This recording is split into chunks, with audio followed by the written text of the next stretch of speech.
Hello दोस्तों, welcome to VT learn.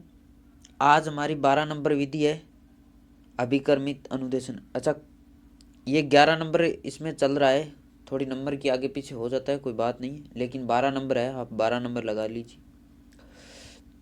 अभिकर्मित अनुदेशन में होता क्या है, देखते हैं।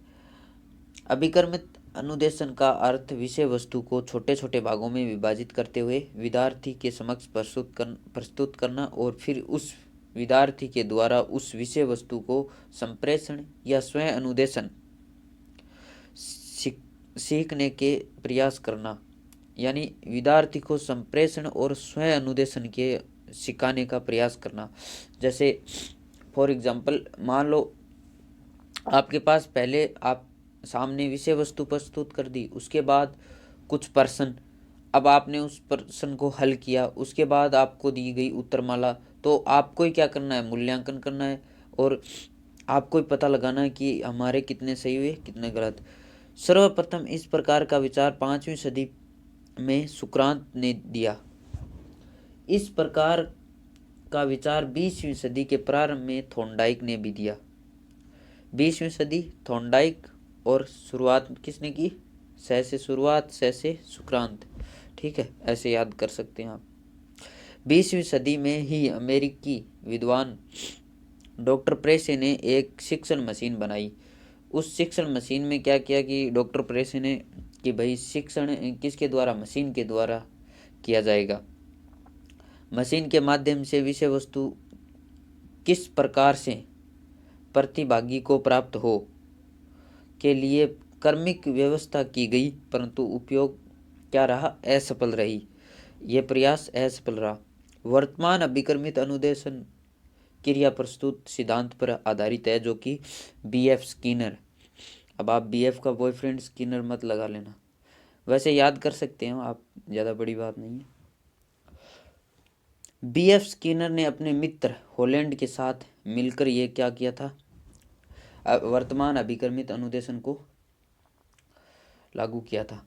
अब देखते हैं भारत में कब, भारत में आया था 1963 में और उपयोग हुआ था 1966 में। सबसे पहले रेखीय अभिकर्मित अनुदेशन दिया। वर्तमान समय में 4 प्रकार के अभिकर्मित अनुदेशन है। रेखीय अभिकर्मित अनुदेशन किसने दिया, अभी बात की थी, बी.एफ. स्किनर और उसके सहयोगी साथी जो भी है हॉलैंड। सांख्यिकीय अभिकर्मित नॉर्मन क्राउडर। गणितीय अभिकर्मित अनुदेशन गिलबर्ट। कंप्यूटरकृत लॉरेंस। ये 4 हैं। इन चारों में से 2 पूछे जा चुके हैं अभी तक। भारत में 1966 से इसकी शुरुआत हुई, जो कि इलाहाबाद। ठीक है।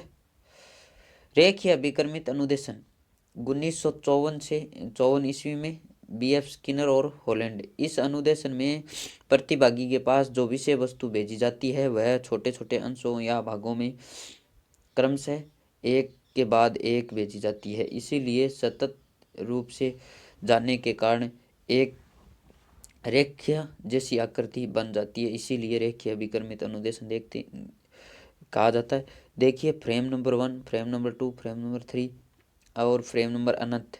ठीक है। संकेत 1, 2, 3, 4 मतलब विषय वस्तु के अंश हैं ये। इस अनुदेशन में मूल्यांकन की व्यवस्था का अभाव रहा।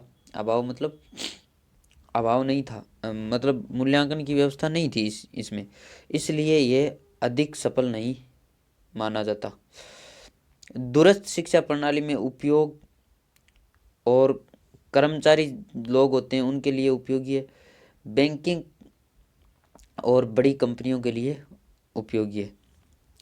सांख्यिकीय अभिकर्मित अनुदेशन 1960 ईस्वी में नॉर्मन क्राउडर द्वारा इसको शुरुआत की गई। रेखीय अभिकर्मित अनुदेशन की कमियों को दूर करते हुए सांख्यिकीय अभिकर्मित अनुदेशन प्रस्तुत किया। जहां रेखीय अभिकर्मित अनुदेशन में मूल्यांकन का अभाव था, वहीं पर शामिल अभिकर्मित अनुदेशन में मूल्यांकन की व्यवस्था पैदा की गई। अब सबसे पहले बात करते हैं कि यहाँ पे अगर पूछ लिया जाता है कि अभिकर्मित अनुदेशन में सबसे पहले मूल्यांकन की व्यवस्था किसने की थी, तो नॉर्मन क्राउडर थे 1960 में, जिन्होंने अपने सांख्यिकीय अभिकर्मित अनुदेशन में मूल्यांकन की व्यवस्था को शामिल किया और इसी कारण से इसे विभिन्न प्रकार के शाखाओं का निर्माण हुआ और इसका आरेख निम्न प्रकार से है। देखते हैं आरेख। इसमें देखिए फ्रेम नंबर 1, 2, 3 और 4 और अनंत तक है। इसमें जिसमें फ्रेम नंबर 1A है, 1A तो क्या है, पर्सनमाला। फ्रेम 1, फ्रेम 2A वो क्या है, वो भी पर्सनमाला है। लेकिन जो उत्तरमाला में आप देख पा रहे हैं फ्रेम BA, ये क्या है, उत्तरमाला।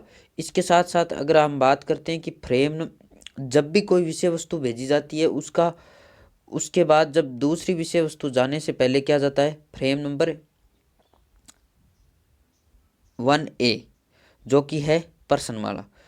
सेकंड क्या जाता है, फिर उसका जाती है उत्तरमाला, कि ताकि बालक चेक कर पाए कि हमने कितना सीख लिया है और कितना नहीं सीखा है। संकेत आप देख सकते हैं, फ्रेम 1, 2, 3, 4 विषय वस्तु है। Frame A1, B 2A 3A ये पर्सनमाला है। फ्रेम AB 2B 3B ये क्या है, उत्तरमाला। इसमें अनंत तक होता है, जितने फ्रेम भेजे जाते हैं वो अपनी अपनी संस्था के अनुसार होता है। इस अनुदेशन में एक बालक या प्रतिभागी अपने आप का मूल्यांकन कर पाता है, जिससे वह भविष्य में होने वाले अधिगम की दिशा में और अधिक सकारात्मकता लाता है या होती है। मतलब बालक खुद चेक करता है कि हमने कितना सही किया है, कितना गलत किया है। वो कहते हैं ना मारवाड़ी में कि कितना पानी में है, कितना बाहर है, तो वही बात है। गुण देख लेते हैं इस विधि के। यह मनोवैज्ञानिक विधि है, दूरस्थ शिक्षा के लिए विशेषकर उपयोगी है। दूरस्थ शिक्षा जैसे कोटा यूनिवर्सिटी चल रही है, ओपन यूनिवर्सिटी, पत्राचार के माध्यम से विषय वस्तु भेजी जाती है। इस विधि में बालक में स्वाध्याय, स्व प्रेरणा और स्व अनुदेशन को जन्म देती है, क्रियाशील और नियंत्रण रखती है। युवाओं में शिक्षा प्रसार में सहयोगी। मान लो अब आप साथ में जॉब भी करना चाहते हैं और पढ़ना भी चाहते हैं, तो इससे क्या होता है, इससे आपकी पढ़ाई भी हो जाएगी और जॉब भी हो जाएगा। यह विधि एक बालक को समस्या समाधान के गुण प्रदान करती है।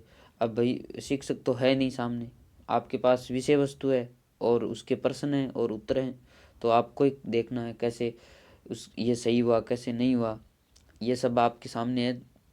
एक समस्या होती है तभी चिंतन का जन्म होता है, इसलिए ये समस्या समाधान के गुण पैदा करती है। और इसके साथ ही अगर यहाँ पे ये भी लिखा होता कि यह चिंतन को जन्म देती है, तो ये भी हमारा क्या हो जाता, गुण। समय अधिक लगता है भाई,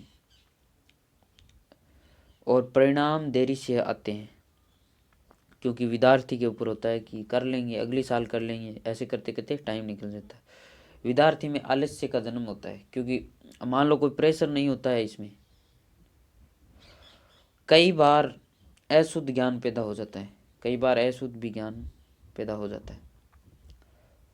ठीक है, ये हो गई हमारी अभिकर्मित अनुदेशन विधि, जिसको लेके बात की थी। कल हम बात करेंगे 13 नंबर विधि पे। धन्यवाद। अगर वीडियो पसंद आए तो लाइक शेयर सब्सक्राइब जरूर कीजिएगा।